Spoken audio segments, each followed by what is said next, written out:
اللهم صل على سيدنا محمد يا رب صل وسلم دائما أبدا على حبيبي. السلام عليكم ورحمة الله وبركاته. الحمد لله رب العالمين، والصلاة والسلام على رسوله سيد الأنبياء والمرسلين محمد وآله وأصحابه أجمعين.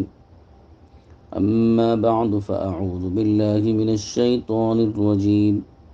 بسم الله الرحمن الرحيم. يا قوم ادخلوا الأرض المقدسة التي كتب الله لكم ولا ترتدوا على أدباركم فتنقلبوا خاسرين.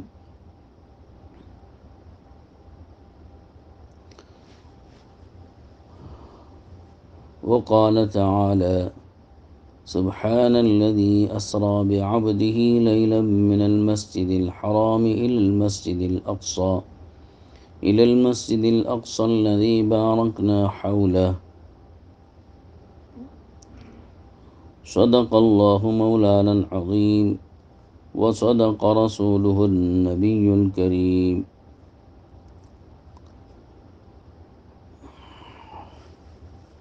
بزرگان محترم، عزیز دوستوں اور بھائیوں، اس وقت میں جس موضوع پر مجھے آپ حضرات کے سامنے بات کرنی ہے، وہ موضوع انتہائی اہم موضوع ہے، نازک ہے، اور اس وقت پوری دنیا کا سب سے زیادہ قابل توجہ موضوع بنا ہوا ہے، اور وہ ہے ارض فلسطین، ارض مقدسہ کے احوال، ماضی مستقبل کی روشنی میں موجودہ روز بروز رونما ہونے والے حالات۔ سب کو یہ بات معلوم ہے کہ فلسطین کی سرزمین زمانے ماضی سے ایک اہم سرزمین رہی ہے، اور مستقبل میں بھی ارض فلسطین سے متعلق بہت سے ایسے حالات کتاب و سنت سے ہم کو ملتے ہیں، جس کی وجہ سے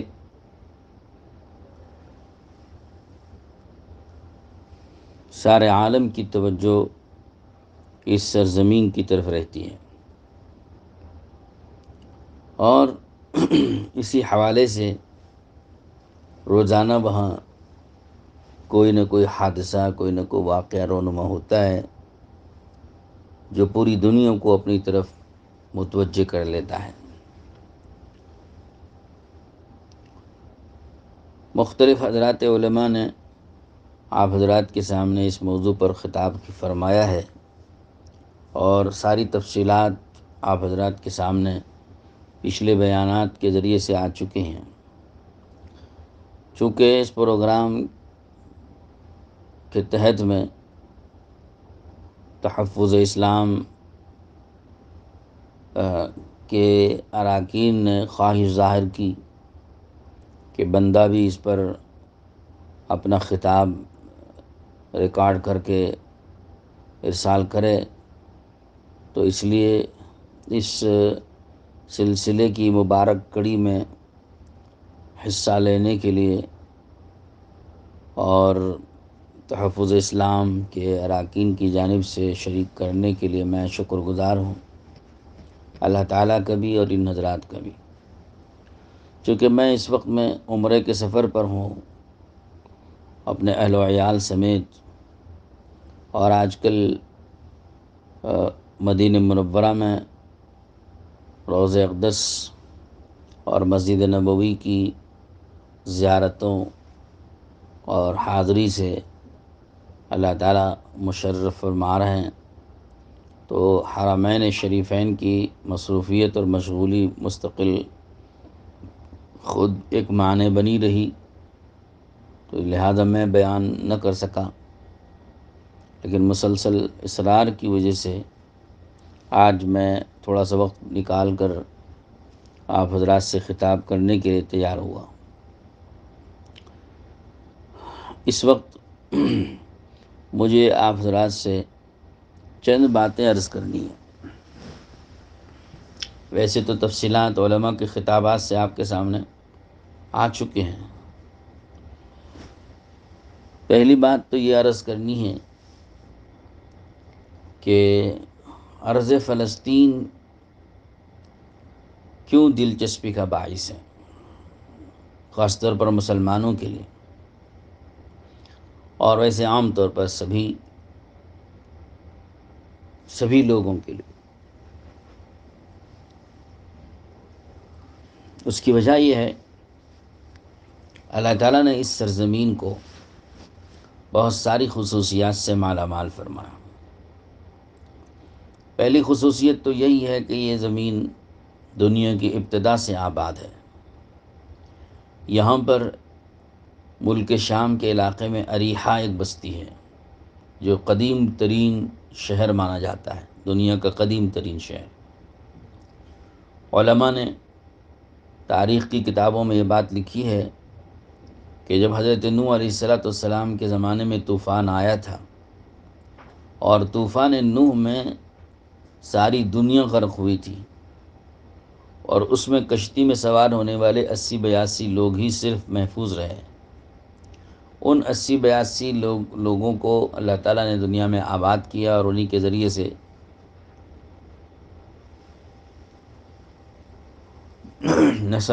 انسانی نسل کو چلایا گیا۔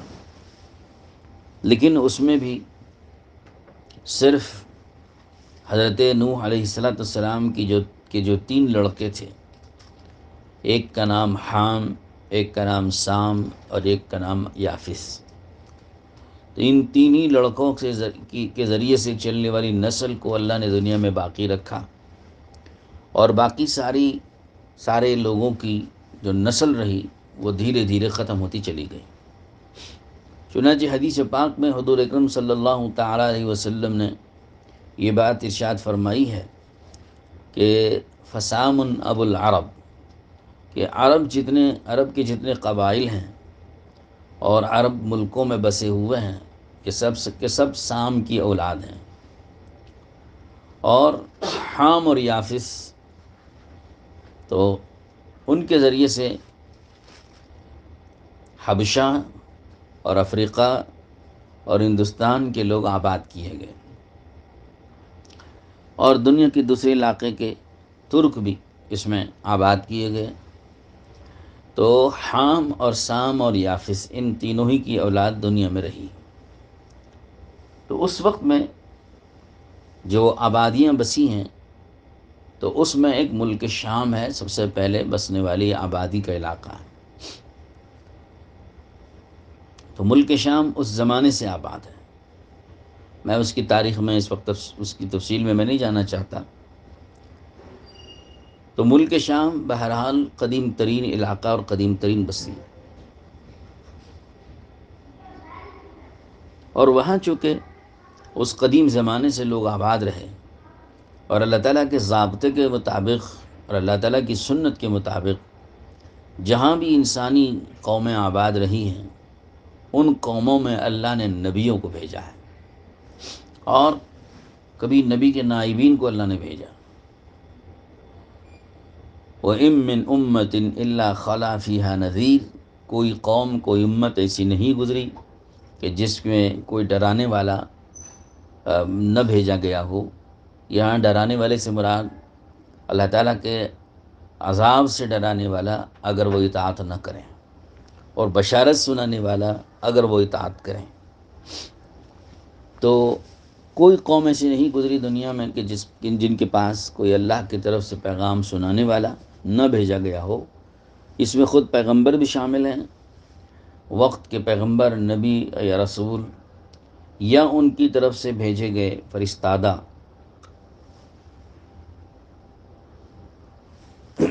جو نبی کا قاصد بن کر نبی کا پیغام لے کے جایا کرتے تھے اور قوموں تک اور ان آبادیوں میں اللہ تعالیٰ کا پیغام نبی کے راستے سے ان کو پہنچاتے تھے۔ تو ہر زمانے میں ایسا رہا ہے۔ چونکہ ملک شام شروع سے یہ آباد رہی ہے، تو وہاں بھی اللہ تعالیٰ نے نبیوں کو بھیجا، اور نبیوں کو اور پیغمبروں کو بھیج کر ان میں ہدایت کا اور دعوت کا کام اللہ نے چلایا۔ تو یہ زمانہ گزرتے گزرتے پھر حضرت ابراہیم علیہ السلام کا زمانہ آیا۔ ابراہیم علیہ السلام بھی اصلاً ملک شام میں تھے۔ پھر وہ ملک شام سے ان ملک شام میں ان کی نسل آباد ہوئی۔ سب کو پتہ ہے، تاریخ اگر آپ کے استحضار میں ہو یا علم میں ہو،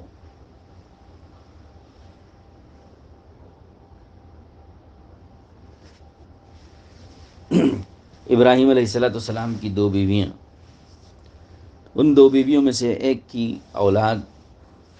حضرت اسحاق علیہ السلام اور ایک کی اولاد حضرت اسماعیل علیہ السلام۔ اسماعیل علیہ السلام کو اللہ تعالیٰ نے وادی غیر ذی زرع مکۃ المکرمہ میں آباد کیا، اور ان کے ذریعے سے یہاں ان کی نسل چلائی۔ اور اسحاق علیہ السلام کو حضرت ابراہیم نے ملک شام ہی میں رکھا ان کی والدہ کے ساتھ، اور ان کے ذریعے سے وہاں ان کی نسل چلائی۔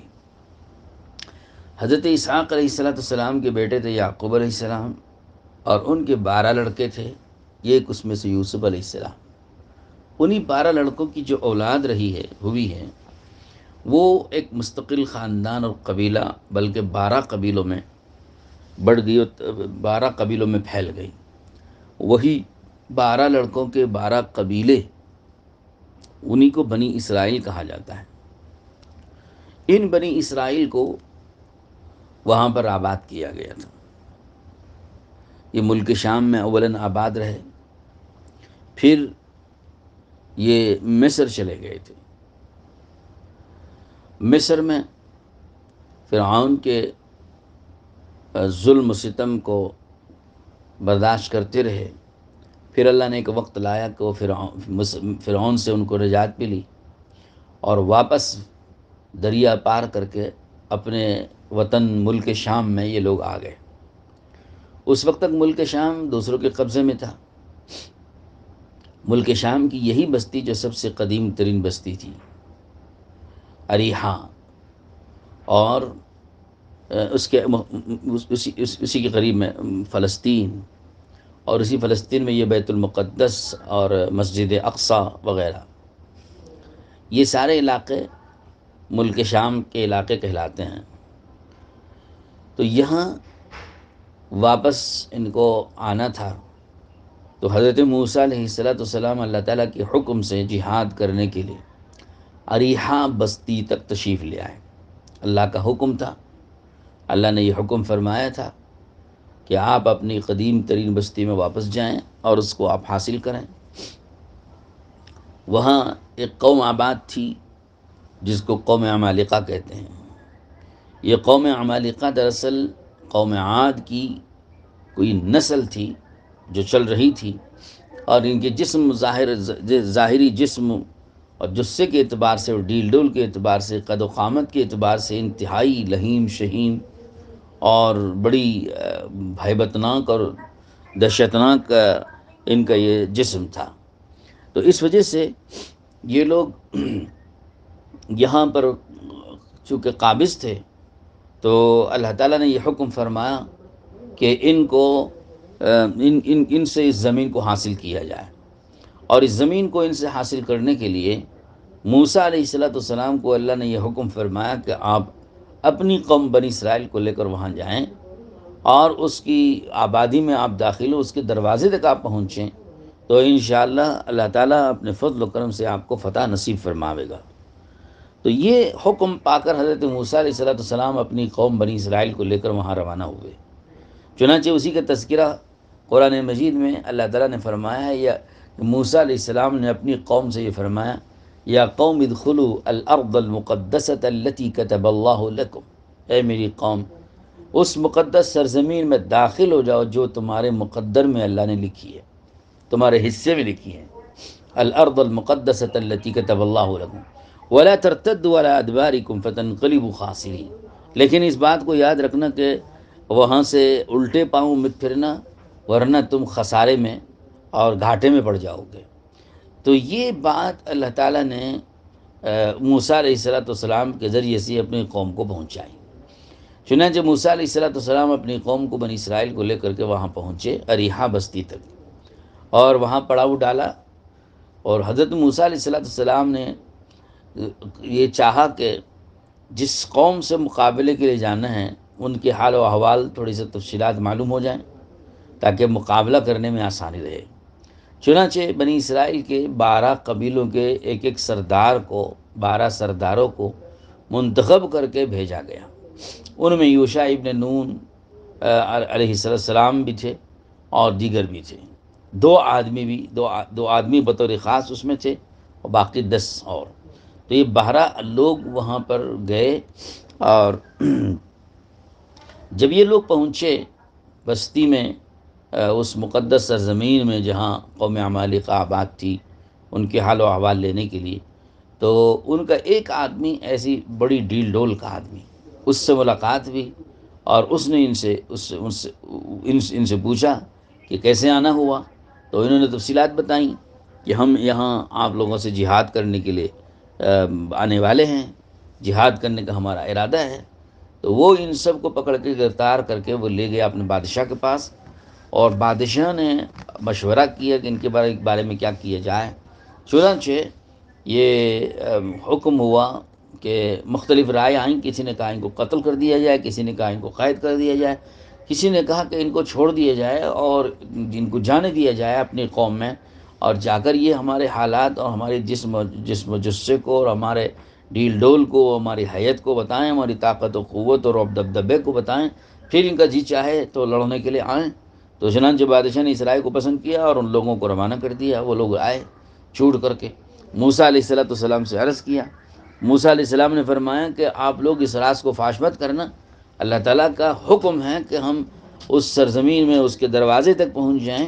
اور جب دروازے تک پہنچ جائیں گے تو اللہ ہمیں اپنے کرم سے، اپنے فضل سے، اپنی قدرت سے فتح نصیب فرما دے گا۔ تو ہمارا کام صرف دروازے تک پہنچنا ہے، ان سے لڑنا نہیں ہے، لڑنے کی بھی حاجت نہیں ہے، ضرورت نہیں ہے، لڑے بغیر بھی اللہ رب العزت اس سرزمین کو ہمارے حصے میں لکھا ہوا ہے فتح نصیب کر دے گا۔ لیکن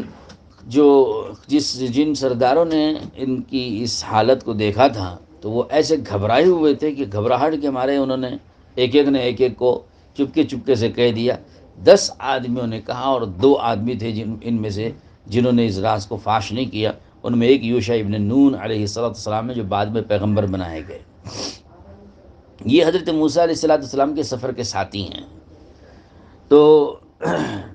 یوشع ابن نون اور ایک صاحب نے نہیں کیا، تو قرآن مجید میں اللہ تعالیٰ نے ان کا دونوں کا تذکرہ کیا ہے۔ ان دونوں کا تذکرہ قرآن مجید میں موجود ہیں، جنہوں نے اللہ کی اطاعت میں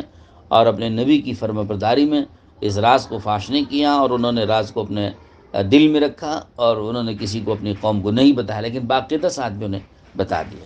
جب خبر پہنچ گئی، پھیل گئی، تو لوگوں کو اطلاع مل گئی، تو پھر لوگوں نے گھبراہٹ کے مارے موسیٰ علیہ السلام سے کہا کہ یا موسیٰ انا لن ندخلها، کہ ہم ہرگز اس سرزمین میں داخل نہیں ہوں گے حتی یخرج منها، جب تک کہ وہ وہاں سے نہ نکل جائیں۔ جب وہ وہاں سے نکل جائیں گے تو ہم داخل ہو جائیں گے، ورنہ ہم کو ان کے ہوتے ہوئے اس بستی میں جانے کا حکم مت دیجیے، ہمارے یہ بس میں نہیں ہے کہ ہم ان سے لڑیں، ہماری طاقت و قوت سے باہر ہے ان سے لڑائی کرنا، ان سے مقابلہ کرنا۔ آپ بڑے فرعون سے ہم کو چھٹکارا دلا کر کے لائے ہیں اور یہاں مروانا چاہتے ہیں،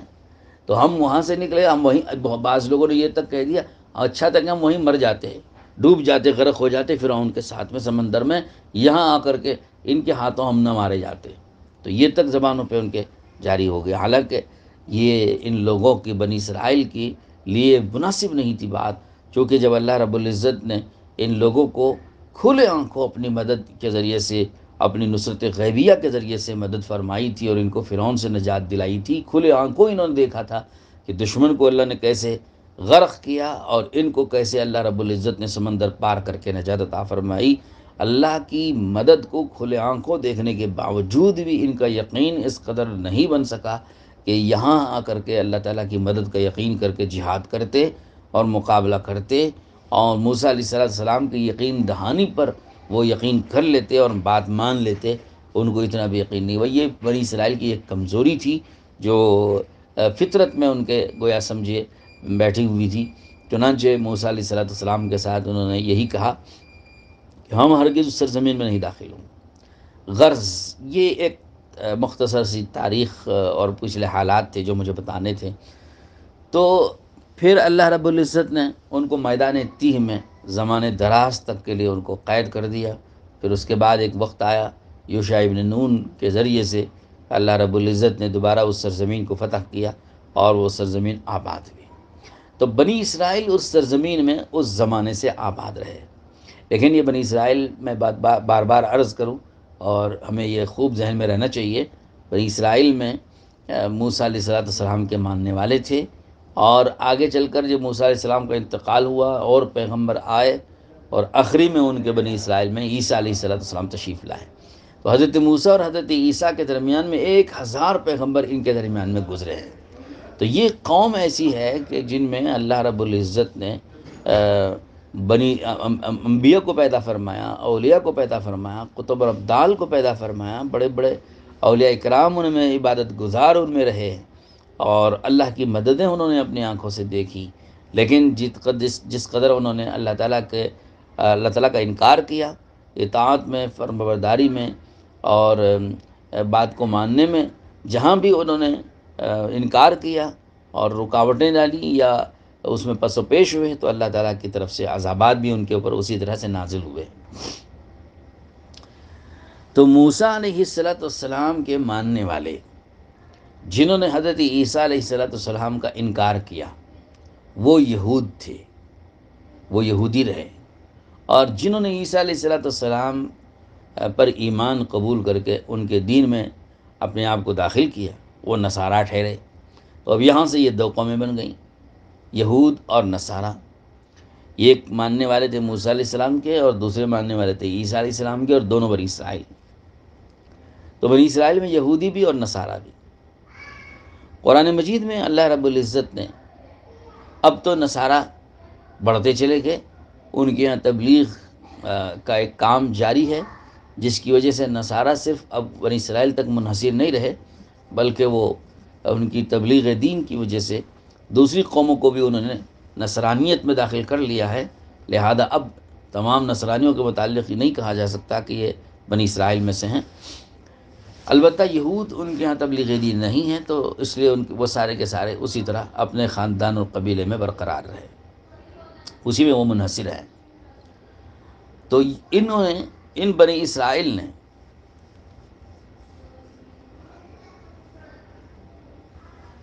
اللہ تعالیٰ کی جس قدر فرما برداریاں کی ہیں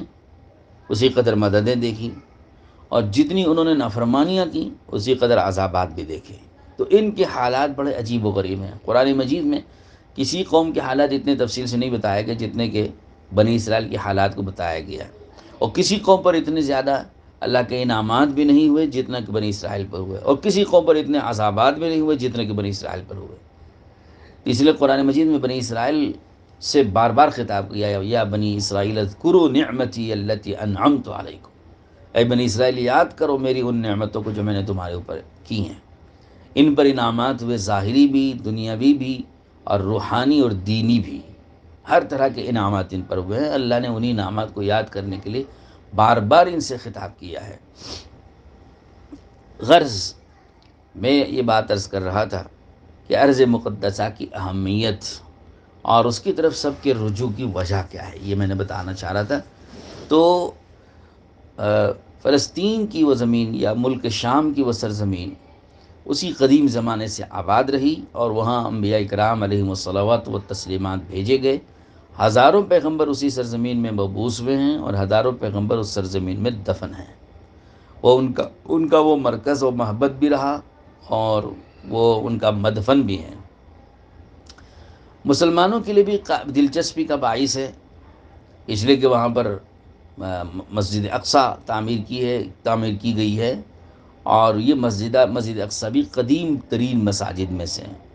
حضور اکرم صلی اللہ تعالیٰ علیہ وسلم سے پوچھا گیا کہ بعض صحابہ نے کہ دنیا کی سب سے پہلی مسجد کون سی؟ تو آپ علیہ السلام نے فرمایا بیت اللہ۔ اس کے بعد کون سی؟ تو آپ نے فرمایا بیت المقدس۔ اس لیے کہ آپ سے یہ پوچھا گیا کہ دونوں کے درمیان میں کتنا فاصلہ ہے، تو آپ نے 40 سال کا فاصلہ بیان کیا۔ تو بیت اللہ کی تعمیر تو سب سے پہلے اللہ رب العزت نے فرشتوں سے کرائی، پھر حضرت یہ تعمیرات اس کی جو ہے مسلسل ہوتی رہیں، پھر حضرت ابراہیم علیہ السلام کے ذریعے سے اس کی تعمیر نو ہوئی، اور اس کے بعد سے یہ سلسلہ چلتا رہا۔ تو دنیا کی قدیم ترین مساجد میں سے ایک مسجد اقصیٰ بھی ہے، اور اس کے فضائل بھی آپ حضرات نے سنے ہیں۔ بیت اللہ کے بعد مسجد نبوی کی فضیلت ہے، مسجد نبوی کی فضیلت کے بعد بیت المقدس کی فضیلت ہے کہ وہاں پر نماز پڑھنے کا اجر و ثواب بھی زیادہ بتایا گیا، چونکہ انبیاء کرام علیہ الصلوۃ والسلام کا وہ مرکز رہا ہے، اور انبیاء سب کے سب مسلمان تھے، دین اسلام کی تبلیغ اور اشاعت کے لیے تشریف لائے تھے۔ ہمارے نبی حضرت محمد صلی اللہ علیہ وسلم بھی دین اسلام کی تبلیغ و اشاعت کے لیے تشریف لائے ہیں۔ تو مشترکہ طور پر ہمارے نبی جس مقصد کے احیاء کے لیے تشریف لائے تھے، جس مقصد کے لیے تشریف لائے تھے، اسی مقصد کے لیے سارے انبیاء بھیجے گئے، تو وہ انبیاء کا مرکز رہا ہے۔ اس حیثیت سے مسلمانوں کے لیے دلچسپی کا باعث، چونکہ وہاں مسجد ہے اور مسجد میں نماز کی بڑی فضیلت ہے، اس وجہ سے بھی مسلمانوں کی دلچسپی کا باعث۔ اور قیامت کے قریب میں، اور پھر حضور اکرم صلی اللہ علیہ وسلم معراج میں تشریف لے گئے تھے، تو آپ نے وہاں نماز پڑھائی تھی، انبیاء کی امامت کرائی تھی، اس وجہ سے بھی مسلمانوں کی دلچسپی کا باعث ہے۔ اور قیامت کے قریب میں میدان حشر بھی ملک شام میں ہونے والا ہے، یعنی سارا حشر کا میدان جو بنے گا وہ ملک شام میں بنے گا، تو وہ بھی اس لیے بھی دلچسپی کا باعث ہے۔ اور پھر قیامت کے قریب میں حضرت مہدی رضی اللہ تعالیٰ عنہ کا لشکر جو لڑے گا دجال سے، وہ بھی اسی سرزمین میں ہے، اس لیے بھی مسلمانوں کی دلچسپی کا باعث ہے۔ اور حضرت عیسیٰ علیہ السلام کا نزول بھی وہاں پر دمشق کی جامع مسجد میں ہوگا، اور وہ حضرت مہدی کے اس لشکر کے ساتھ شامل ہو کے دجال کا مقابلہ کریں گے، اور دجال کو قتل کریں گے باب لد پر، اور وہ بھی فلسطین میں ہے، اس وجہ سے بھی مسلمانوں کی دلچسپی کا باعث ہے۔ تو یہ مسلمانوں کی توجہ اور دلچسپی کے باعث ہونے کی کئی اہم وجوہات ہیں، اور اصلاً دیکھا جائے تو یہ مسلمانوں کی سرزمین ہے، اس لیے کہ انبیاء کی زمین ہے، اور انبیاء سب کے سب دین اسلام کی اشاعت کے لیے تبلیغ کے لیے تشریف لائے تھے، اور حضور اکرم صلی اللہ علیہ وسلم بھی دین اسلام کی تبلیغ و اشاعت کے لیے تشریف لائے ہیں، تو مشترکہ طور پر سب ایک ہی مذہب کے ماننے والے تھے، اور ایک ہی مذہب کی تبلیغ کے لیے تشریف لائے تھے، اس وجہ سے مسلمانوں کا حق اس میں اصلاً ہے، اور مسلمانوں کا حق سب سے زیادہ ہے۔ اور قدیم زمانے سے مسلمان وہاں پر آباد رہے ہیں، فلسطین میں اور ملک شام کی اس سرزمین میں۔ یہود اپنی فطرت اور اپنی طبیعت کے اعتبار سے سرکش ثابت ہوئے ہیں۔ انہوں نے جس قدر حضرت عیسیٰ علیہ السلام کو ستایا ہے، اور عیسیٰ علیہ السلام کو انہوں نے تکلیف پہنچائی ہے، اس کی بنا پر، اور اس کے علاوہ بھی انہوں نے چونکہ انبیاء کو قتل کیا، اور انبیاء کو شہید کیا تھا، انبیاء کے ساتھ دشمنیاں کی تھی، انبیاء کے راہوں میں روڑے اٹکائے تھے، اور انبیاء اکرام علیہ السلام کی دین کی مخالفتیں کی تھیں، اس وجہ سے ان یہودیوں پر اللہ تعالیٰ کی طرف سے لعنت اور پھٹکار ہوئی ہے، اور اللہ کا غضب اور اللہ کا غصہ ان کے اوپر اترا ہے۔ چنانچہ اللہ رب العزت نے ان کے مقدر میں قیامت تک کے لیے ذلت کو اور رسوائی کو، اور ان کے لیے لکھ دی ہے، ان کا مقدر بنا دیا۔ ضربت علیہم الذلت والمسکنت وباؤوا بغضب من اللہ، اللہ کے غضب و غصے اور ہمیشہ کی ذلت اور ہمیشہ کی مسکنت ان کا جو ہے مقدر بن چکی۔ اللہ رب العزت نے یہ ان کی سزا کے طور پر تجویز فرما دیا۔ چنانچہ اللہ کے اس فیصلے کی وجہ سے قیامت تک کے لیے یہ دنیا کے ہر خطے میں جہاں بھی یہ بسیں گے، جہاں بھی یہ جائیں گے، وہاں لوگ ان کو ذلیل سمجھیں گے اور ان کے ساتھ ذلت آمیز سلوک کریں گے اور پھر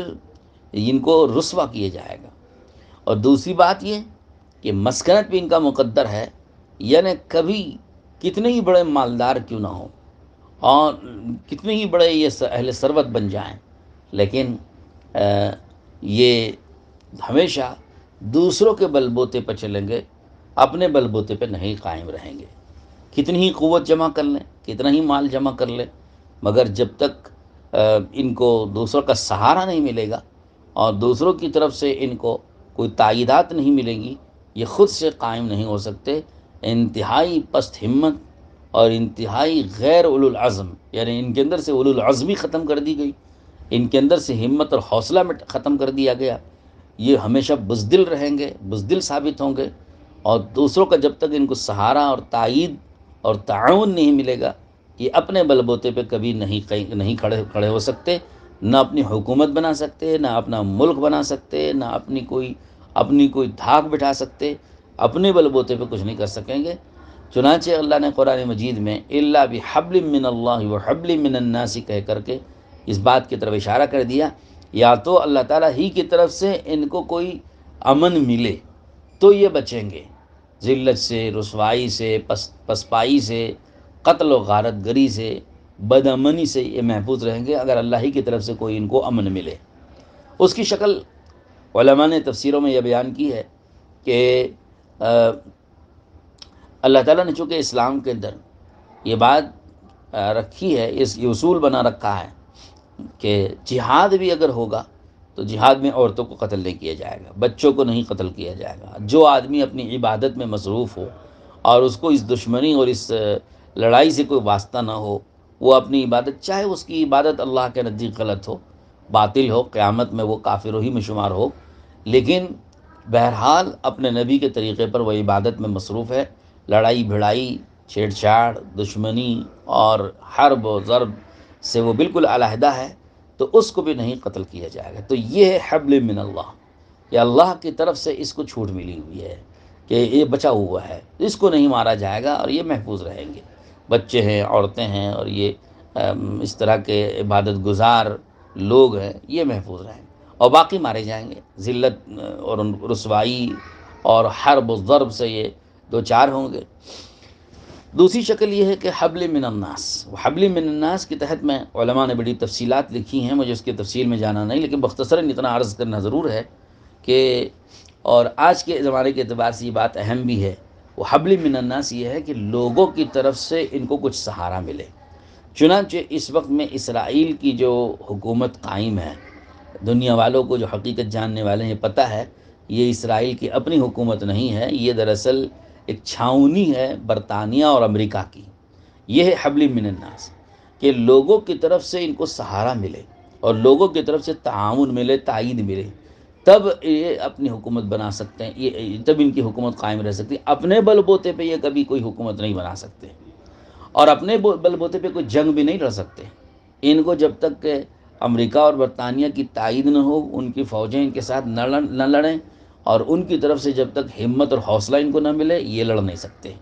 تو یہ بات پکی ہے۔ تو یہ چنانچہ آج اس وقت میں، آج کل میں جو فلسطین میں جو جنگیں چل رہی ہیں، جو جنگ چل رہی ہے، غزہ میں جو ظلم ڈھا رہا ہے اسرائیل، یہ در حقیقت اسرائیل کا اپنی طرف سے کم ہے، برطانیہ اور امریکہ کی طرف سے زیادہ ہے۔ ان کی تائید اور ان کی مددوں کے ذریعے سے یہ ظلم زیادہ ڈھایا جا رہا ہے۔ اگر وہ اپنا ہاتھ کھینچ لیں، برطانیہ اور امریکہ دونوں اپنا ہاتھ اگر کھینچ لیں تائید کا اور اپنی فوجیں ہٹا لیں اور ان کو کوئی بھی سہارا نہ دیں، تو پھر یہ ایک دن بھی لڑ نہیں سکتے اور ایک دن بھی یہ ٹھہر نہیں سکتے مقابلے پہ، اور یہ تو پسپا اور ذلیل ہو جائیں گے، یہ بالکل نہیں لڑ سکیں گے۔ تو قرآن مجید نے یہ بات صاف کر دی ہے کہ جب تک ان کو لوگوں کی طرف سے سہارا نہ ملے، ایک تو یہ خارجی سہارا ہوا غیر مسلموں کی طرف سے، دوسرا سہارا یہ بھی علماء نے تفسیروں میں بیان کیا ہے حبل من الناس کی تفسیر میں، کہ مسلمانوں ہی کی طرف سے اگر صلح ہو جائے، تو ان کو کچھ بچاؤ ملے گا، ان کی جان بخشی ہوگی، ان کا جان مال بچے گا۔ اگر مسلمان صلح پر آمادہ ہو جائیں اور ان کے ساتھ جنگ نہ لڑیں، جنگ نہ لڑنے پر معاہدہ ہو جائے مسلمانوں کی طرف سے، تب جا کر کے یہ بچیں گے اور محفوظ رہیں گے اس ذلت والی موت سے، اور ذلت و رسوائی اور پسپائی اور مغلوبیت سے یہ بچ سکیں گے اگر صلح ہو جائے۔ تو یہ ہے حبل من الناس۔ تو اس قوم کا مقدر ذلت اور رسوائی اور مسکنت اللہ نے بنا دی، اور اللہ کا غضب تو مستقل ان کے اوپر ہے، قیامت میں بھی رہے گا بہت زیادہ اور دنیا میں بھی رہے گا۔ تو یہ مختصر سے اس فلسطین کی سرزمین اور ارض مقدسہ کی سرزمین کے متعلق چند باتیں، اہم باتیں۔ اب سوال یہ پیدا ہوتا ہے کہ ان یہودیوں کو کیا دلچسپی ہے اس سرزمین سے، اور نصرانیوں کو کیوں دلچسپی ہے؟ اس کی وجہ آپ کے سامنے میں بیان کر دوں۔ ایک تو نصرانیوں کی جو وجہ ہے وہ یہی ہے کہ حضرت مسیح علیہ السلام کے نزول کا انتظار ہے۔ ہم تو نزول سمجھتے ہیں، کیونکہ حضرت عیسیٰ علیہ السلام کے بارے میں ہمارا عقیدہ یہ ہے کہ وہ زندہ آسمانوں پر اٹھا لیے گئے اور زندہ آسمانوں سے اتارے جائیں گے، تو نزول کا عقیدہ مسلمانوں کا ہے۔ اگرچہ عیسائیوں کا یہ عقیدہ نہیں ہے، عیسائیوں کا عقیدہ یہ ہے کہ ان کو تو سولی دے دی گئی، اور وہ دوبارہ قیامت کے قریب آئیں گے دوسری زندگی لے کر کے۔ وہ کیسے آئیں گے ان کو اس کی تفصیلات سے وہ واقف نہیں ہیں، اور چاہے اگر واقف بھی ہیں تو وہ اس کی کوئی بنیاد نہیں ہے۔ بہرحال ان کو بھی حضرت عیسیٰ علیہ السلام کے آنے کا انتظار ہے، اور ان کو یہ بھی پتہ ہے کہ وہ یہاں آئیں گے، اس لیے ان کی بھی توجہ کا یہ مرکز بنا ہوا ہے۔ اور یہودیوں کی توجہ کا مرکز، توجہ کی وجہ یہ ہے، یہودیوں کے عقیدے کے مطابق ایک ان کا بھی مسیح آنے والا ہے، ان کو بھی ایک مسیح کا انتظار ہے، اور اس مسیح کے لیے ان کو وہاں پر تخت بنانا ہے۔ بیت المقدس کو ڈھا کر کے، نعوذ باللہ، اس کو شہید کر کے وہاں پر ایک تخت بنانا ہے اس مسیح کے لیے جس مسیح کا وہ انتظار کر رہے ہیں، اور وہ مسیح دجال ہے، وہ مسیح دجال ہے۔ اس کی وہاں پر حکومت کو قائم کرنے کے لیے، اس کا وہاں پر تخت بنانے کے لیے وہ بے چین ہیں، اور اس کے لیے وہاں تخت بنانے کی خاطر اس بیت المقدس پہ پوری طرح قبضہ کر کے، اس کو شہید کر کے، نعوذ باللہ، وہاں پر ہیکل سلیمانی بنانا اور ایک مندر کی تعمیر کرنا، اور اس مندر میں پھر دجال کے لیے تخت تعمیر کرنا، یہ ان کا اپنا عزم ہے۔ اس عزم کو پورا کرنے کے لیے وہ روز کوشاں رہتے ہیں، اور سرزمین پر قبضہ کر کے پوری سرزمین کو حاصل کرنے کی فکر میں لگے ہوئے ہیں۔ اور اس کے علاوہ قیامت کے قریب میں جب جنگ ہوگی مسلمانوں کے ساتھ، تو اس جنگ میں یہودی نشانے پہ رہیں گے، اور مسلمان ان یہودیوں کو قتل کریں گے۔ ان کے لیے کوئی پناہ گاہ نہیں ہوگی، کوئی جگہ ان کو پناہ نہیں ملے گی، اور اگر کوئی پناہ دے گا تو ایک برگد کا درخت ہے، وہ ان کو پناہ دے گا، اور وہ اس کو چھپائے۔ چنانچہ وہ اس کو اس وقت میں کثرت سے وہاں پر اگا رہے ہیں ملک شام کے علاقے میں۔ اس کے علاوہ کوئی درخت ان کو، کوئی پتھر، کوئی شجر، کوئی حجر بھی ان کو پناہ نہیں دے گا۔ تو بلکہ مسلمان جو مقابلے پر رہیں گے اور قتل کرنا چاہیں گے یہودی کو، تو پتھر بھی آواز دے گا اور درخت بھی آواز دے گا کہ میرے پیچھے یہودی چھپا ہوا ہے، اے اللہ کے ولی، اس کو قتل کر۔ تو چنانچہ مسلمان اس کو قتل کرے گا، تو سوائے برگد کے درخت کے۔ تو اس وجہ سے یہودی دنیا بھر سے سمٹ کر کے یہاں پر آباد ہونا چاہتے ہیں اپنی پناہ لینے کے لیے، اور اس دجال کے ساتھ مل کر دنیا پر حکومت کرنے اور ان کے مقابلے پر آنے والوں سے لڑنے کے لیے وہ یہاں پر جمع ہونا چاہتے ہیں۔ گویا یہاں پر وہ اپنی حکومت بنا کر دجال کی تخت نشینی کا خواب پورا کرنا چاہتے ہیں، اس وجہ سے ان کو یہاں سے دلچسپی ہے۔ لیکن حدیث پاک کی روح سے وہ کبھی اس میں کامیاب نہیں ہوں گے، اس لیے کہ حدیث پاک میں یہ بات صاف طریقے سے آئی ہوئی ہے کہ دجال 3 جگہوں میں داخل نہیں ہوگا، ایک مسجد حرام میں، دوسرے مسجد نبوی، تیسرے مسجد بیت المقدس میں۔ کبھی دجال نہیں داخل ہو سکتا، لہذا وہ کبھی ان کا خواب یہاں پورا ہونے والا نہیں ہے۔ یہ مسلمانوں کا اپنا عقیدہ ہے، باقی ان کا عقیدہ وہ ہے۔ مسیح کے وہ بھی انتظار میں ہیں، اور مسیح کے انتظار میں عیسائی بھی ہیں اور مسیح کے انتظار میں مسلمان بھی ہیں، لیکن سب کے مسیح میں فرق ہے۔ مسلمانوں کا اور عیسیٰ علیہ السلام کے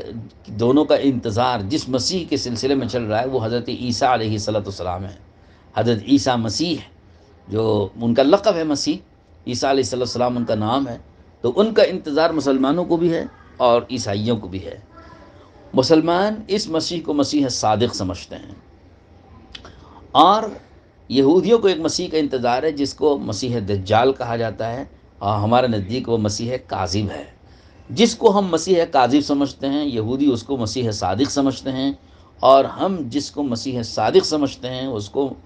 یہودی مسیح کاذب سمجھتے ہیں، کیونکہ یہودی عیسیٰ علیہ السلام کے دشمن رہے ہیں، انہی کے ساتھ دشمنی کی تھی، ان کو سولی پر لٹکانے کے لیے جو کچھ سازش اور جو کچھ کوشش کی تھی وہ بھی یہودیوں نے کی تھی۔ یہ تو اللہ کا کرنا ہوا کہ اللہ رب العزت نے عیسیٰ علیہ السلام کو یہودیوں کے ہاتھ نہیں لگنے دیا، اور ان کے سولی پر چڑھانے سے پہلے اللہ نے ان کو آسمانوں پہ زندہ اٹھا لیا تھا۔ انہی کے ایک آدمی کو عیسیٰ علیہ السلام کی شکل میں تبدیل کر کے عیسیٰ علیہ السلام بنا دیا گیا، شبیہ بنا دیا گیا، اور اسی شبیہ کو لے جا کر انہوں نے سولی پہ چڑھا دیا، اور یہ سمجھا کہ عیسیٰ کو ہم نے سولی پہ لٹکا دیا، حالانکہ وہ انہی کا آدمی تھا جس کو عیسیٰ علیہ السلام کے چہرے میں تبدیل کر دیا گیا تھا۔ قرآن مجید نے اس کا تذکرہ کیا ہے کہ وَمَا قَتَلُوهُ وَمَا صَلَبُوهُ وَلَٰكِن شُبِّهَ لَهُمْ، کہ ان کو عیسیٰ علیہ السلام کو انہوں نے نہ قتل کیا نہ شہید کیا، بلکہ ان کو شبہ ہو گیا، ان کو التباس ہو گیا اور اشتباہ ہو گیا، کنفیوزڈ ہو گئے وہ لوگ کہ ہم نے کس کو سولی پہ چڑھایا ہے۔ خود عیسائی لوگ بھی کنفیوزڈ ہو گئے، کیونکہ اگر جس شخص کو سولی پہ چڑھایا گیا ہے وہ اگر ان کا آدمی تھا تو سوال یہ کہ مسیح عیسیٰ علیہ السلام کہاں چلے گئے، اور اگر یہ عیسیٰ علیہ السلام ہے جیسا کہ چہرہ بتا رہا ہے تو پھر وہ ہمارا وہ شخص کہاں چلا گیا جو ان کو قتل کرنے کے لیے گھر میں گھسا تھا؟ تو اب یہ معمہ وہ کبھی حل نہ کر سکے، اس لیے کہ کوئی حل نہیں کر سکتا، اس لیے کہ تو اللہ کے علم میں تھا۔ اللہ رب العزت نے اپنی قدرت سے ایسا کرشمہ دکھایا کہ ان کو کنفیوز کر کے کنفیوژن میں ڈال دیا کہ وہ اشتباہ میں پڑے رہیں، قیامت تک یہ عقدہ حل نہ کر سکیں۔ لیکن اللہ رب العزت نے قرآن مجید میں ان کی اس حقیقت کو، اس عقدے کو حل کر کے حقیقت کو واضح کر دیا اور بتلا دیا کہ یہ ہوا ہے اصل میں واقعہ۔ اس لیے چونکہ وہ اس وقت سے عیسیٰ علیہ السلام کے دشمن رہے ہیں تو قیامت کے دن بھی عیسیٰ علیہ السلام کے دشمن رہیں گے، مگر حضرت عیسیٰ علیہ السلام کے ہاتھوں ہی سے اللہ رب العزت ان کو قتل کرے گا، اور اس دجال کو قتل کر کے عیسیٰ علیہ السلام مسلمانوں کو فتح دلائیں گے۔ یہ ہماری تاریخ کہتی ہے۔ تو یہ سارے واقعات چونکہ ارض مقدسہ میں ہونے والے ہیں، اس وجہ سے سب کا دلچسپی کا وہ مرکز بنا ہوا ہے۔ اب حقیقت میں ارض فلسطین کس کی ہے؟ میں نے جیسے بتایا آپ کو، یہ انبیاء کا محبت اور انبیاء کا مرکز رہا ہے اور انبیاء کا مدفن رہا ہے، اس لیے یہاں پر مسلمانوں کا حق اصلاً ہے۔ تو مسلمان اصل اس میں آباد رہے ہیں، فلسطین کی سرزمین پر ملک شام میں مسلمان ہی اصلاً آباد رہے، اور یہودی دراصل یہاں بعد میں آئے ہیں، اور بعد میں آنا ان کا 1909 میں سب سے پہلی دفعہ یہ لوگ آئے تھے، اور انہوں نے یہاں پر زمین خریدی تھی، اور زمین خرید کر کے، بلکہ حقیقت میں ان لوگوں کو پناہ دی تھی مسلمانوں نے۔ اس وقت میں مسلمانوں نے ہمدردی دکھائی تھی کہ یہ دنیا میں مختلف علاقوں سے قتل کیے گئے اور ان کو مٹایا گیا، بھگایا گیا، ملک بدر کیا گیا، یہ مارے مارے پھرتے رہے، دنیا میں کہیں بھی ان کو کوئی پناہ نہیں مل رہی تھی۔ تو فلسطین کی اس سرزمین کے مسلمانوں نے رحم کھا کر ان کے چند لوگوں کو بسایا تھا اور وہاں پناہ دی تھی۔ جب یہ لوگ وہاں پر تھوڑے سے آ کے بسے اور ان مسلمانوں کی پناہ میں آ کر وہاں رہے، تو دھیرے دھیرے انہوں نے یہاں جگہ بنائی اپنی اور زمین خریدنی شروع کی۔ اس وقت میں جب زمین انہوں نے خریدنی شروع کی، ہمارے علماء دیوبند مولانا اشرف علی تھانوی رحمۃ اللہ علیہ اور دیگر علماء نے، اور اس کے علاوہ دنیا بھر کے مختلف دانشوران اور بصیرت رکھنے والے علماء نے ان فلسطین والوں کو روکا تھا کہ ان کو زمین ہرگز نہ بیچنا، بلکہ ہمارے علماء دیوبند نے تو فتویٰ دیا تھا کہ ان لوگوں کے ہاتھ میں فلسطین کی اس زمین کو بیچنا جائز نہیں ہے، چونکہ یہاں پر ان کا آ کر ٹھہرنا اور زمین خریدنا ایک برے منصوبے کے تحت میں تھا، جس منصوبے کو وہ آج پورا کر رہے ہیں، پورا کرنا چاہتے ہیں، اس برے منصوبے کے تحت میں تھا۔ اس کی تفصیلات مستقل کتابوں کے اندر موجود ہیں، کیا منصوبہ بنایا، کس نے بنایا، اور اس منصوبے کو کس طرح انہوں نے برطانیہ اور امریکہ سے پاس کروایا۔ جب تک وہ منصوبہ امریکہ اور برطانیہ نے پاس نہیں کیا اس وقت تک وہ منصوبہ انہوں نے عملاً اس کو نافذ نہیں کیا۔ بہرحال ایک برے اور غلط منصوبے کے تحت میں وہاں زمین انہوں نے خریدنی شروع کی تھی، تو وہ زمین خریدتے رہے تھے۔ تو اس موقع پر علماء ہند کا اور علماء حق کا پوری دنیا سے یہ فتویٰ رہا اور یہ مشورہ رہا فلسطین والوں کو کہ اس منصوبے کے تحت میں اگر یہ زمین خریدتے ہیں تو اس منصوبے کی تکمیل میں تعاون کرنا ہوتا ہے، جو شریعت میں ہرگز جائز نہیں ہے۔ تو لہذا مسلمانوں کو چاہیے کہ ان کے ہاتھ میں زمین فروخت نہ کریں، شرعاً یہ بات درست نہیں ہے۔ اگرچہ کہ کسی شخص کو بھی کسی بھی جگہ زمین خریدنے کا اختیار ہوتا ہے، اس میں کوئی رکاوٹ نہیں ہے شرعاً بھی، لیکن یہاں ایک منصوبے کو پورا کرنا حقیقت میں تھا۔ زمین خریدنے سے مراد وہاں صرف زمین خرید کے مالک بننا اور ٹھہرنا اور زندگی بسر کرنا نہیں تھا، بلکہ اس منصوبے کو پورا کرنا تھا جو ایک غلط منصوبہ تھا اور اسلام کے خلاف تھا، اور مقدس سرزمین پر قبضہ کرنا تھا اور بیت المقدس کو اور مسجد اقصیٰ کو شہید کر کے ہیکل سلیمانی بنانے کا ایک خواب پورا کرنا تھا۔ تو یہ ساری باتیں شرعاً ایسی تھیں کہ جو قابل قبول نہیں ہیں، اور اس منصوبے کے تحت میں زمین اگر کوئی خریدتا ہے تو بیچنا جائز نہیں ہوتا ہے۔ اس لیے علماء نے مخالفتیں کی تھیں، مگر فلسطین کے ان کم فہم اور ناعاقبت اندیش مسلمانوں کا کیا کیا جائے، جنہوں نے یہودیوں کی طرف سے پیش کی جانے والی بڑی بڑی رقوم میں پھسل کر اور ان رقوم کے لالچ میں آ کر کے انہوں نے زمینیں فروخت کرنی شروع کر دیں۔ پھر دیکھتے دیکھتے 1941 کا وہ وقت آیا، یا 1948 کا وہ کی تاریخ آئی، جس وقت میں انہوں نے اپنا ملک بنایا اور اپنے ملک کا اعلان کیا، اگرچہ کہ اس کو دنیا نے تسلیم نہیں کیا، لیکن برطانیہ اور امریکہ سب سے پہلے وہ لوگ ہیں جنہوں نے ان کی تسلیم کیا اور ان کا ملک مانا، اور وہ حقیقت میں ان دونوں کی یہ چھاؤنی تھی، مسلمانوں کے ملکوں کے بیچ میں اپنی ایک چھاؤنی بنا کر مسلمانوں پر حملے کرنا اور مسلمانوں کا جینا حرام کرنا ان کے اندر میں مقصود، ان کا اندر سے مقصود تھا۔ اس لیے ورنہ کیسے ممکن تھا کہ چاروں طرف اسلامی ممالک ہوں، مسلم ممالک ہوں، آبادیاں مسلمانوں کی ہوں، زمینیں مسلمانوں کی ہوں، اور تقدسات مسلمانوں کے لیے محفوظ ہوں، ایسے میں ایک غیر مسلم اور وہ بھی اسلام دشمن طاقت اور یہود جو سب سے زیادہ لَتَجِدَنَّ أَشَدَّ النَّاسِ عَدَاوَةً لِلَّذِينَ آمَنُوا الْيَهُودَ وَالَّذِينَ أَشْرَكُوا، مشرکین سے بھی پہلے اللہ نے یہود کو سب سے زیادہ عداوت کرنے والا اسلام اور مسلمانوں کے ساتھ اللہ نے قرآن مجید میں بیان کیا ہے۔ تو کیسے ممکن تھا کہ مسلمانوں کی سرزمین ہو، مسلمانوں کے ملک ہوں، مسلمانوں کے تقدسات ہوں، اور مسلمانوں کی